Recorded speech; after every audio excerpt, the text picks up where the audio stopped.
Everyone, welcome back on my YouTube channel. आज के इस वीडियो में मैं आपके साथ नोलिमा प्लांट के बारे में कंप्लीट इन्फॉर्मेशन शेयर करूंगी। ये एक बहुत ही पॉपुलर पौधा है और इसे ज़्यादातर डेकोरेशन पर्पस के लिए इस्तेमाल किया जाता है। ये इंडोर और आउटडोर डेकोरेशन में काफ़ी ज़्यादा काम आने वाला है। रखा हुआ ये पौधा बहुत ही सुंदर लगता है। इसकी जो पत्तियां होती हैं वो एकदम फाउंटेन की तरह से निकलती हैं, जैसे कि फाउंटेन का पाइप होता है उसमें से पानी निकलता है, ठीक उसी तरीके से इस प्लांट की पत्तियां जो है वो इसके स्टेम से निकलती हैं और इस तरह से बहुत ही सुंदर ये प्लांट जो है शेप ले लेता है। रखा हुआ भी ये काफ़ी प्यारा लगता है और इसका जो स्टेम है वो कुछ इस तरीके का होता है। देखिए अभी मेरे प्लांट्स इतने ज़्यादा बड़े नहीं हैं ये वाले, लेकिन ये बहुत ही स्लो ग्रोइंग प्लांट है, बहुत धीरे धीरे ये प्लांट बढ़ता है। तो देखिए इसका इतना ही स्टेम बना है अभी। और दूसरे प्लांट का अगर मैं आपको दिखाऊं तो ये वाला भी इतना सा ही बना है स्टेम, लेकिन इनकी हाइट जो है वो काफ़ी जाती है, 10 से 15 फीट तक भी चली जाती है। और इस प्लांट के ख़राब होने के चांसेस बहुत ही कम होते हैं, जल्दी से ये प्लांट ख़राब नहीं होता है। इस पौधे के कई सारे नाम हैं। इसे नोलिमा प्लांट या फिर एलिफेंट फुट पाम और पोनीटेल पाम के नाम से भी इस प्लांट को जाना जाता है। इसे एलिफेंट फुट पाम इसलिए कहते हैं क्योंकि इसका जो बॉटम पार्ट होता है वो बिल्कुल हाथी के पैर के जैसा होता है, इसलिए इसे एलिफेंट फुट पाम भी कहा जाता है। लेकिन पाम कहना इस पौधे को गलत तो मैं नहीं कहूँगी, लेकिन ये पाम वाला पौधा नहीं है। एक्चुअली इसका नाम जो है बेसिकली सिर्फ नाम का ही पाम है, बाकी ये पाम पौधों की कैटेगरी में नहीं आता है। इसका बल्ब जो है कभी भी लगाते टाइम इसको ढकना नहीं है कि ये सोचकर ढक दिया जाए कि ये इसकी रूट का पार्ट है, तो ये इसकी रूट का पार्ट नहीं है। ये एक तरह से यहाँ पर ये पौधा जो है पानी को स्टोर करके रखता है, क्योंकि जो ये मरुस्थलीय पौधा है और काफ़ी दिनों तक भी अगर आप इसमें पानी नहीं डालते हैं तब भी कोई प्रॉब्लम नहीं आती है। इस पौधे में आराम से ये सर्वाइव कर जाता है। तो इसका यही रीज़न है कि वो पानी को, ये जो एक्स्ट्रा पानी होता है उसको ये पौधे इस पार्ट में स्टोर करके रख लेते हैं। इनकी जड़ें जो हैं वो इसके नीचे से होती हैं, देखिए ये दिखाई भी दे रही हैं कुछ कुछ।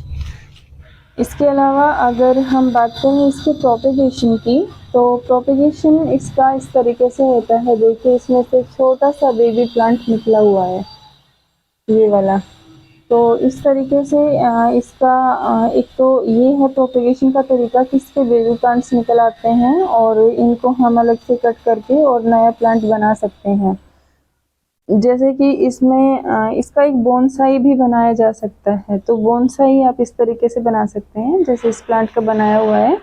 ये प्लांट जैसे बाहर रखा हुआ था, तो एक बार ये पशुओं ने खा लिया था, लेकिन इसकी पत्तियां जो है वो पशु चबा नहीं सकते, बस एक बार तोड़ के। और मतलब ये क्या होता है कि तोड़ने से फिर पत्तियां खराब लगने की लग जाती हैं, तो इस वजह से ऐसा लग रहा है। लेकिन देखिए इसका ये जो प्लांट है इसमें से इधर से ऊपर से कट करने पर और इसमें से और जो है बेबी प्लांट निकल आते हैं और इस तरह से इसका एक बोनसाई बनाया जा सकता है।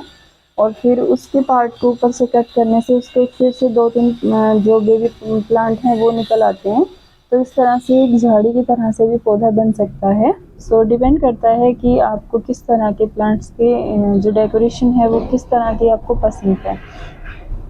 इसके अलावा अगर हम बात करें तो इसे पोनीटेल प्लांट के नाम से भी जाना जाता है। तो पोनीटेल पाम इसलिए कहते हैं क्योंकि देखिए इसका क्या होता है कि ये जो पार्ट है ये काफ़ी लंबा जाता है और फिर ये पत्ते जो हैं इसके कुछ इस तरीके से रहते हैं, मतलब पत्ते काफ़ी कम रहते हैं।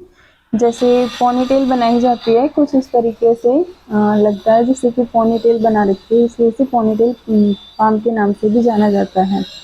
अगर मैं बात करूं कि टेम्परेचर की, तो देखिए 25 डिग्री से 30 डिग्री सेल्सियस टेम्परेचर जो होता है उसमें आराम से पौधा सर्वाइव करता है। 20 डिग्री भी इसके लिए ठीक है, लेकिन जो ज़्यादा लो टेम्परेचर हो जाता है उस टाइम पे पौधा थोड़ा मरने लग जाता है। और सर्दियों में जैसे कि आपको क्या करना है कि पौधे को उस जगह पे रखना है जहाँ पर कि पूरा दिन धूप आती हो, आपको ऐसी जगह पे रखना है। अगर आप इसे इंडोर भी रख रहे हैं तो आपको इस तरीके से रखना है कि वहाँ पे अंधेरा ना रहता हो, मतलब ऐसा हो चाहे लो लाइट एरिया हो लेकिन लाइट आनी चाहिए। ऐसा नहीं होना चाहिए कि पौधे को बिल्कुल भी सनलाइट नहीं मिल रही है या फिर रोशनी जो है देखने को नहीं मिल रही है, तो ऐसे में पौधा सर्वाइव नहीं करता है।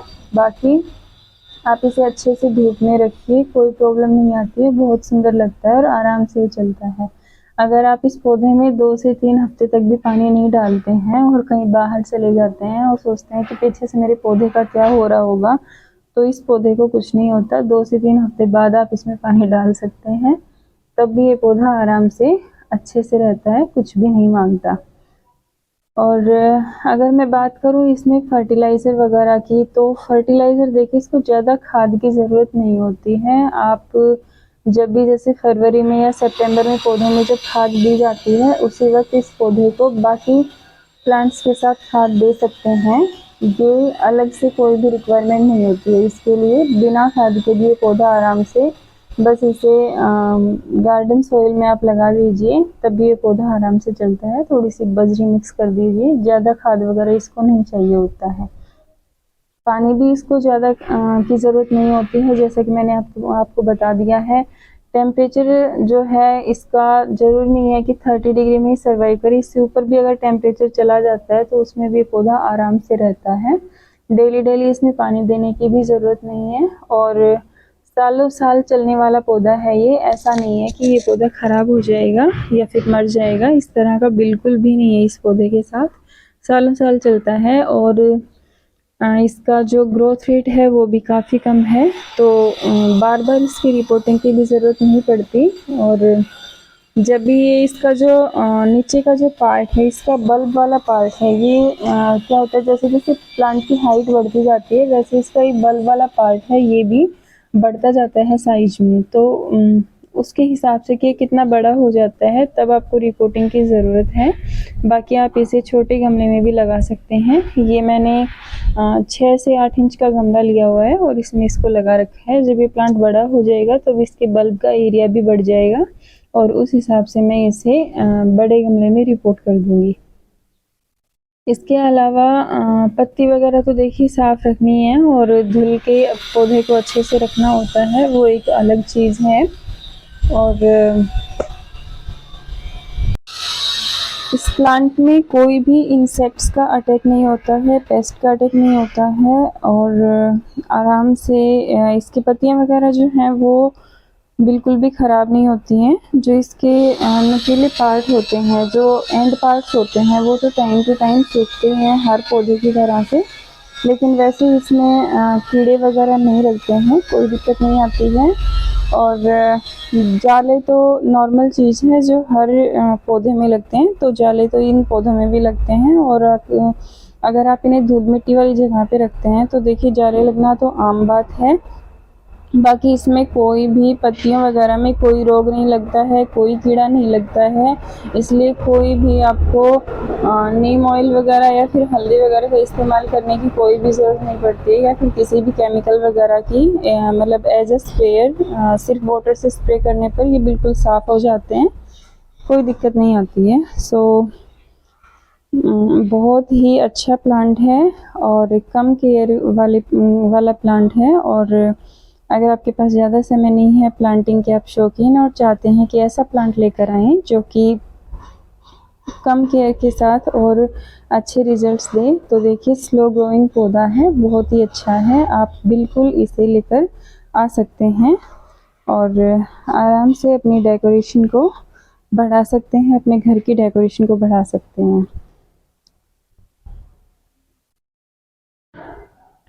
तो मेरे ख़्याल से मैंने सारा कुछ इस प्लांट के बारे में बता दिया है और जो भी इसकी केयर से रिलेटेड है, ज़्यादा इसको केयर की ज़रूरत नहीं होती है। फिर भी अगर गलती से मुझसे कोई भी कुछ पॉइंट रह गया हो, कोई टिप बताना रह गया हो या फिर आपके मन में कोई क्वेश्चन हो तो आप मुझे कमेंट करके पूछ सकते हैं, मैं आपके कमेंट का रिप्लाई ज़रूर दूँगी। और अगर आपको वीडियो पसंद आया हो देन प्लीज़ लाइक करना और मेरे चैनल को सब्सक्राइब करना।